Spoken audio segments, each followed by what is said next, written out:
Social media पर बढ़ती तनकीद और पहलगाम फॉल्स फ्लैग की हकीकत सामने आने के बाद भारतीय हुकूमत शदीद बौखलाहट का शिकार हो गई, जिसके नतीजे में 8,000 से जायद एक्स अकाउंट्स को भारतीय हुकूमत ने बंद करने का हुक्म जारी कर दिया।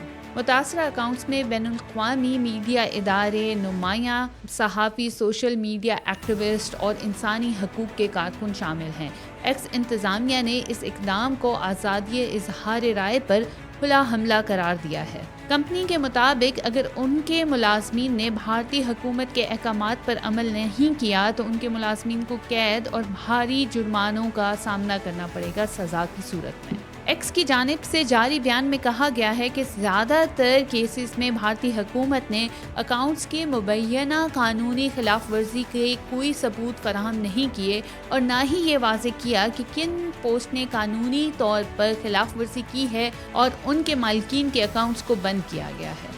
और कुछ अकाउंट्स तो ऐसे भी थे कि जिनके बंद करने की कोई वजह सिरे से समझ ही नहीं आती।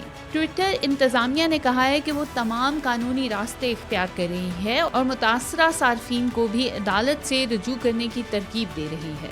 इस सेंसरशिप के खिलाफ इंसानी हकूक़ की तंजीमों ने शदीद मुसम्मत की है। उनका कहना है कि भारत दुनिया की सबसे बड़ी डिजिटल आमरीयत बन चुका है, जहां इख्तिलाफ राय को दबाने के लिए रियासती ताकत का बेदरीग इस्तेमाल किया जा रहा है। माहिरीन के मुताबिक जिन अकाउंट्स को बंद करने का निशाना बनाया गया है वो अक्सर भारतीय हुकूमत और फौज के झूठ बेनकाब करते रहे हैं।